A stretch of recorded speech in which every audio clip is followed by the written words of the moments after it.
राधे राधे, जय श्री कृष्ण, जय माता दी। कैसे हैं आप सभी? तो आप सभी की नवरात्रि कैसी रही? कैसे आप लोगों ने सेलिब्रेट किया? पहले तो मुझे कमेंट में वो बताइए। मैं आपके साथ शेयर करने वाली हूँ कि हमारी दशहरा कैसी रही, मतलब हम कहाँ-कहाँ घूमने गए थे, क्योंकि हमारे यहाँ पर ना काफ़ी खूबसूरत-खूबसूरत पंडाल बने हुए थे, तो मैंने सोचा कि मैं आपके साथ शेयर करती हूँ। और हाँ, इस वीडियो में ना एक बहुत ही स्पेशल पंडाल है जो कि आगे वीडियो में मैं दिखाऊँगी, तो वीडियो को एंड तक ज़रूर से देखिएगा। तो सबसे पहले ये जो एक पंडाल आए हैं ना, ये नॉर्मल सा मतलब छोटा सा ही पंडाल था, बट बहुत ही सुंदर था। बाहर में भगवान बुद्ध की और भगवान विष्णु की चतुर्भुज रूप में मूर्तियाँ बनी हुई थी, और अंदर में भी भगवान शिव की, साथ में माँ सरस्वती की प्रतिमा बनी हुई थी, भगवान श्री कृष्ण की बने हुए थे। और जो अंदर का डिज़ाइन था बहुत ही सुंदर था, एक बड़ा सा झूमर लगा था, और यहाँ पर जो माँ की मूर्ति थी वो बहुत ही ज़्यादा सुंदर थी, बहुत ही ज़्यादा। तो यहाँ पर हमें ज़्यादा टाइम नहीं लगा, यहाँ पर हमने जल्दी से दर्शन किए। इसके बाद हम निकल पड़े नेक्स्ट पंडाल में। ये पंडाल एक कुटिया की तरह बना हुआ था, मतलब जैसे गांव में पहले बना होता है ना, बिल्कुल वैसी वाली वाइब्स आ रही थी। यहाँ पर पंखे बने हुए थे, और ये एक जूट की जो रस्सी होती है उनसे पूरी चीज़ें बनाई गई थी, जो कि दिखने में बहुत ही ज़्यादा सुंदर लग रहा था। यहाँ पे ये देखिए गणपति बप्पा है, जो कि काफ़ी अलग तरीके से हैं। अंदर में भी आपको वही जैसे कुटिया में बीच से एक सपोर्ट के लिए बीच में एक डंटी दी जाती है, बिल्कुल उसी तरीके से था। उसी में एक बड़ा सा झूमर लगा था। साइड में भगवान श्री कृष्ण की कई सारी लीलाएं थीं, जहाँ पर भगवान वासुदेव उनको लेकर के जा रहे हैं, मैया यशोदा के साथ उनकी लीलाएं थीं, साथ में सुदामा के साथ उनका जो मिलन था, और भी कई सारी लीलाएं थीं। ऊपर में भी काफ़ी सुंदर सा इस तरीके का डिज़ाइन बना था। ये पंडाल भी ना बहुत ही ज़्यादा सुंदर लग रहा था।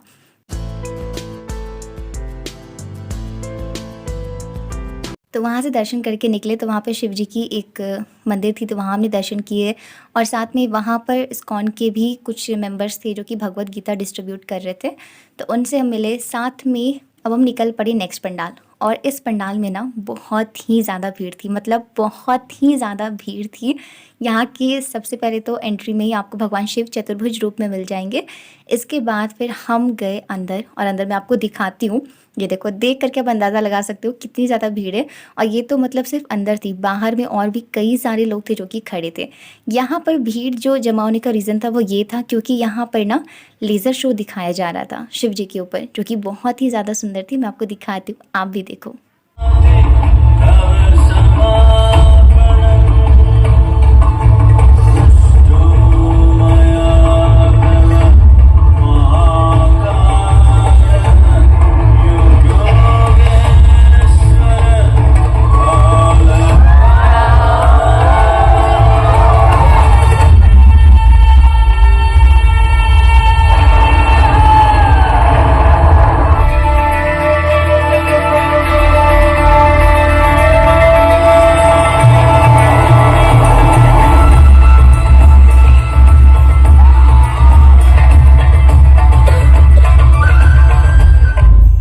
Devi Parvati, seeing Adiyogi, reveling in ecstatic states, said, I want to have what you have. Show me the way.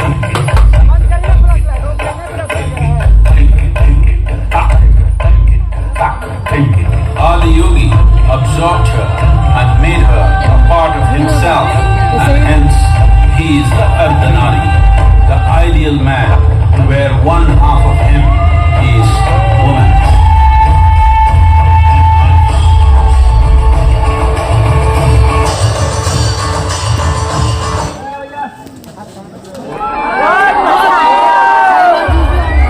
जिस तरीके का शोर हो रहा है आप लोग अंदाज़ा लगा सकते हो, सभी को बहुत ही ज़्यादा पसंद आया था, सबने बहुत एंजॉय किया था, और सच में काफ़ी अच्छा शो था।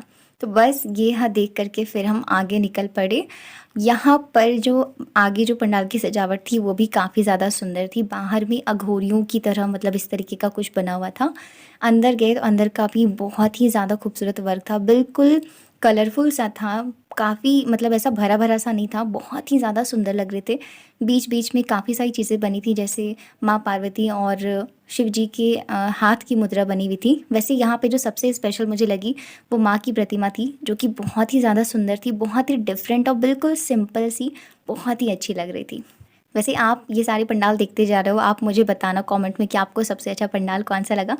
फिर हम निकल पड़े नेक्स्ट पंडाल के लिए, और मैं जिस स्पेशल पंडाल की बात कर रही थी ना, अब हम उसी पंडाल में जा रहे हैं। तो एक्चुअली मैं आपको बता देती हूँ, ये है अयोध्या का राम मंदिर बनाया गया है, और आप देखना और फिर बताना कैसा लगा। मुझे तो ये इतना ज़्यादा पसंद आया था ना, मतलब डिट्टो वही राम मंदिर जो अयोध्या में ना बिल्कुल वैसा ही दिखाया गया, बहुत ही सुंदर लग रहा था। और यहाँ पर ना बहुत ही ज़्यादा भीड़ थी, मतलब जब हमने गूगल मैप पर लोकेशन हम देख रहे थे तो उस टाइम पर उसमें भी दिखा रहे थे कि कितना ज़्यादा ट्रैफिक है, कितना ज़्यादा जाम लगा पड़ा है। तो अब मैं आपको वहाँ लेकर के चलती हूँ। रात के टाइम पे जब यहाँ पे साइड लाइट्स चल रहे थे ना, तो ये और भी ज़्यादा दिखने में सुंदर लग रहा था। बाहर में एक शेर बना हुआ था और एक इस तरीके का स्टैचू बना था। अंदर का भी जो पूरा वर्क था, जो लाइटिंग थी, किस तरीके से फ्लावर सेट करने हैं, हर एक चीज़ बहुत ही ज़्यादा सुंदर लग रही थी। बिल्कुल मतलब ये ऐसा पंडाल था ना जहाँ पर जाकर के आपको वहाँ से आने का मन नहीं करेगा, इतना ज़्यादा सुंदर वहाँ पे लग रहा था। बाहर में जो अयोध्या में भगवान रामलला का जो मूर्ति है, बिल्कुल वही उस तरीके का बनाया गया था और अंदर में माँ दुर्गा की प्रतिमा स्थापित थी। ये पंडाल दिखने में भी बहुत ही ज़्यादा सुंदर था और मतलब बहुत ही अच्छा लगा यहाँ जा कर के।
अंदर से पंडाल का लुक, लाइटिंग, हर एक चीज़ बिल्कुल परफेक्ट थी। और पंडाल के बाहर ना एक बजरंगबली की बहुत ही बड़ी सी मूर्ति जैसी बनी हुई थी। जैसे अगर आप अयोध्या में भी जाते हो तो कहा जाता है कि पहले हनुमानगढ़ी जा कर के वहाँ पर आपको माथा टेकना होता है, उसके बाद आप आगे जा कर के राम मंदिर में दर्शन कर सकते हो। और वैसे भी जहाँ भगवान राम होते हैं वहाँ हनुमान होते ही हैं, और जहाँ हनुमान जी होते हैं वहाँ राम भगवान होते ही हैं। तो काफ़ी ज़्यादा सुंदर लगा ये पंडाल। और यहाँ पर ना हमने सबसे ज़्यादा टाइम स्पेंड किया था इस पंडाल में, तो यहाँ पे दर्शन किया आराम से, काफ़ी अच्छा लगा। इसके बाद निकल पड़े नेक्स्ट पंडाल में। नेक्स्ट पंडाल था, ये भी बहुत ही सुंदर था। ऐसा नहीं था कि बहुत ही ज़्यादा बड़ा था, बट बहुत ही ज़्यादा सुंदर था, बिल्कुल कलरफुल सा था। यहाँ जाकर के भी बहुत ही ज़्यादा अच्छा लगा। हर तरफ अलग डिज़ाइन से ही गणपति जी बने हुए थे, गुड़िया के शेप में बने हुए थे, माँ दुर्गा बनी हुई थी और मतलब बहुत ही ज़्यादा सुंदर, बिल्कुल कलरफुल सा था, बहुत ही ज़्यादा अच्छा लग रहा था। लाइटिंग वगैरह भी काफ़ी अच्छी थी, बिल्कुल ब्राइट कलर्स थे। और यहाँ पर जो सबसे सुंदर मुझे लगा वो थी माँ की प्रतिमा। हर जगह ही बहुत ही सुंदर थी, बट यहाँ पर जो थी ना वो मुझे सबसे ज़्यादा पसंद आई, जो बहुत ही ज़्यादा सुंदर लग रही थी। तो यहाँ दर्शन करके फिर हम निकले नेक्स्ट पंडाल के लिए, और यहाँ पर भी काफ़ी ज़्यादा भीड़ थी। और यहाँ का पंडाल भी ना बहुत ही ज़्यादा सुंदर था। यहाँ पर जो पंडाल था वो एक महल की तरह दिखाया गया था। सामने में सबसे पहले तो ये देखिए एक बड़ी सी पालकी की तरह बनी हुई थी। अंदर में भी काफ़ी अच्छा डेकोरेशन था, काफ़ी डिफरेंट सा था और बहुत ही सुंदर था। अधिकतर जो चीज़ें डेकोरेशन थी वो गोल्डन कलर के थीम में थी, जो कि बहुत सुंदर लग रही थी। आगे में 2 सिपाही की तरह बने हुए थे और अंदर का आप डेकोरेशन देख सकते हो, बहुत ही डिफरेंट था। मंदिर के अंदर मतलब जहाँ मूर्ति स्थापित थी वहाँ पर इस तरीके के लैंप से पूरे लाइट्स वगैरह लगे हुए थे, जो कि दिखने में बहुत ही सुंदर लग रहे थे। और यहाँ पर जो माँ की प्रतिमा थी उनमें माता ने लाल रंग की साड़ी पहन रखी थी, जो कि दिखने में बहुत ही ज़्यादा सुंदर लग रही थी।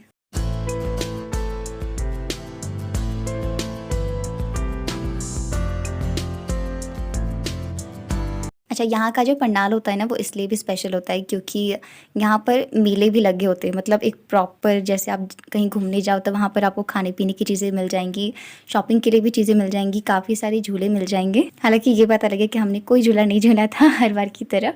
तो यहाँ पर हमने दर्शन किए, बहुत ही अच्छे से हो गए और इसके बाद निकल पड़ी हम नेक्स्ट पंडाल के लिए। बट क्योंकि हम निकले थे अष्टमी की मॉर्निंग में, मतलब रात के 1:30 बजे निकले थे हम, तो सब ने चाय पी। सिर्फ मैंने और मेरी माँ ने चाय नहीं पिया था क्योंकि उस दिन हमारा अष्टमी का निर्जला फास्ट था। तो बस इन लोगों ने चाय पिया और इसके बाद हम निकल पड़े नेक्स्ट पंडाल के लिए। ये पंडाल था, यहाँ पर एक्चुअली आप दिन में जाओ या रात में जाओ, दोनों ही टाइम पे आपको नॉर्मल से भीड़ मिलेगी, बहुत ज़्यादा भीड़ नहीं होती यहाँ पर। ये है मोराबादी का गीतांजलि क्लब का पंडाल, जो कि बहुत ही सुंदर था। और यहाँ का डेकोरेशन बहुत ही नॉर्मल सा था बट बहुत ही अच्छा था। मतलब यहाँ जाकर के ना एक सुकून सा मिलता है जो कि आपको बहुत एक शांति जैसा महसूस कराता है। बहुत ही अच्छा लगता है। सारा डेकोरेशन जो गमछी होती है ना प्रॉपर, बिल्कुल उससे की गई थी। और यहाँ का एक संदेश था कि जिस तरीके से पाप बढ़ रहा है उसको रोकने के लिए एक महायज्ञ किया जा रहा है। तो ये एक्चुअली इन लोग का थीम था, तो देखने में बहुत ही सुंदर लग रहा था। इसके बाद हम आए नेक्स्ट पंडाल। ये पंडाल पटना की एक घाट को दर्शा रहा था। बाहर से भी दिखने में बहुत ही सुंदर था। हालांकि जब स्टार्टिंग में हम गए ना तो हमें लगा कि अंदर से नॉर्मल सा पंडाल होगा, बट जब हम अंदर गए तो अंदर बिल्कुल डिफरेंट था। मतलब बहुत ही ज़्यादा सुंदर था, बहुत ही ज़्यादा। अंदर में भी जो यहाँ पर लाइटिंग की हुई थी वो बिल्कुल कलरफुल सी थी, बहुत ही ज़्यादा मतलब नॉर्मल सी, सिंपल सी, बट उतनी ही ज़्यादा अच्छी थी। सबसे पहले तो यहाँ पर एक नृत्य करते हुए भगवान शिव की फ़ोटो लगाई गई थी। अंदर में अघोरियों के कुछ पिक्चर्स लगाए गए थे। यहाँ अंदर में मणिकर्णिका घाट को भी दिखाया गया था, बहुत ही सुंदर लग रहा था। अच्छा, यहाँ पर ना माँ की जो मूर्ति थी वो बहुत ही डिफरेंट थी, बहुत ही डिफरेंट थी। जो माँ है वो एक मतलब कुर्सी की तरह था, बड़ा सा, वहाँ पर बैठी हुई हैं। इसके साथ नरेंद्र मोदी जी बगल में खड़े हैं और उनकी जो सारे अस्त्र हैं वो ऊपर बने हुए थे और वहाँ पर एक शिव जी की भी प्रतिमा बनी हुई थी। काफ़ी डिफरेंट तरीके से यहाँ का मूर्ति था, बहुत ही सुंदर लग रहा था। तो यहाँ पर भी हमने दर्शन किए और इसके बाद निकल पड़े हम नेक्स्ट पंडाल के लिए। आप मुझे कमेंट में ज़रूर से बताइएगा कि आपको सबसे अच्छा पंडाल कौन सा लगा था और आपका फेवरेट फेस्टिवल कौन सा है, मुझे वो भी बताइएगा।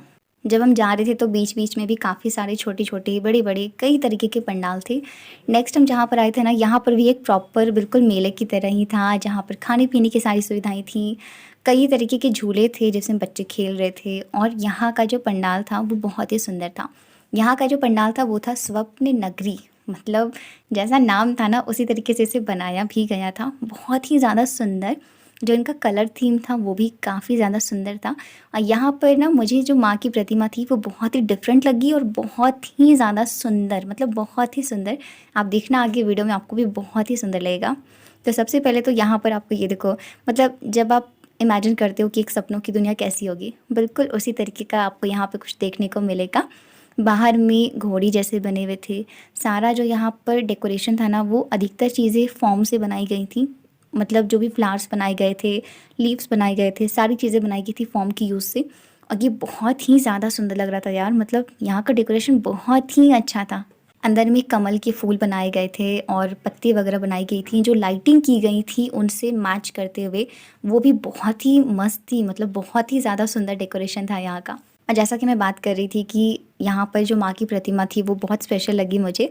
आप देख सकते हो कि यहाँ पे सबसे पहले तो हिरण बनाए गए थे और इसके बाद जो माँ की प्रतिमा है ना वो एक चाँद पर बैठी हुई है, मतलब एक चाँद है अर्धचंद्र की तरह, उसमें माँ की प्रतिमा है। और उनकी जैसे एक तितली होती है ना, मतलब आप परी कह सकते हो, बिल्कुल उस तरीके से उनके पंख लगाए हुए थे। और माँ इतनी सुंदर लग रही थी ना, मतलब माता की मूर्ति बहुत ही ज़्यादा सुंदर और बहुत ही ज़्यादा प्यारी लग रही थी। वैसे जब मैं इन सारे पंडालों के दर्शन कर रही थी ना तो एक बात मेरे दिमाग में आई कि नवरात्रि के टाइम पे हम सभी देखते हैं कि हम सभी के आसपास के जो लोग हैं, चाहे हम घर वालों की बात करें या आसपास की बात करें, सोशल मीडिया की बात करें, हर जगह लोग माँ की भक्ति में रमे होते हैं। जहाँ आप जाओगे आपको माँ के नाम के जयकारे लगते दिखेंगे। हर घरों में माँ की पूजा होती है।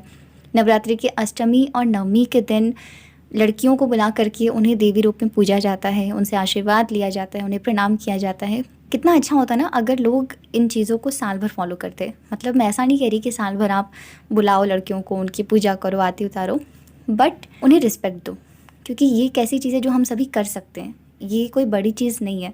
साल भर अगर आप हर औरत को, चाहे वो छोटी बच्चियाँ हों, लड़कियाँ हों, औरतें हों, हर एक को अगर आप देवी के रूप में देख करके उन्हें अगर आप रिस्पेक्ट दो, सो आई थिंक नवरात्रि की पूजा करने का जो असली फल है वो तब मिले। मतलब इस बात का कोई फ़ायदा नहीं है कि आप 9 दिन तक एक देवी की ही पूजा कर रहे हो जो एक औरत है, और बाकी दिन आप उन्हीं के रूप में जो बाकी औरतें हैं उनकी आप डिसरिस्पेक्ट कर रहे हो। तो इस त्यौहार का क्या फ़ायदा है कि नहीं। बस मेरे दिमाग में ये बात आई तो मैंने सोचा आपके साथ शेयर करूँ। बाकी और हमने 2-3 पंडाल घूमे। ये भी एक पंडाल काफ़ी अच्छा था, बहुत सुंदर सा था। सामने में 2 बैल की तरह आकृति बने हुए थे और यहाँ पर कुछ दिग्गज लोग जो हैं सबकी फ़ोटोज़ बाहर बनाए गए थे जो कि दिखने में काफ़ी अच्छा लग रहा था। और फिर अंदर में माँ की प्रतिमा बहुत डिफरेंट सी थी। बड़ा सा एक झूमर लगा था, साइड से पूरी राजस्थानी स्टाइल में ही कुछ डिज़ाइंस बने थे, जिनमें भगवान की ही कुछ लीलाएँ दिखाई गई थी। भगवान कृष्ण की कई सारी लीलाएँ थीं, अमृत मंथन को दिखाया गया था और भी कई सारी चीज़ें थीं। तो ये पंडाल भी काफ़ी अच्छा लगा और बस फिर हम घूम कर के आ गए। और आज की वीडियो के लिए इतना ही। आपको पसंद आए तो वीडियो को लाइक करिएगा और आपकी दशहरा कैसी रही कमेंट में बताइएगा। Thank you so much. Radhe Radhe.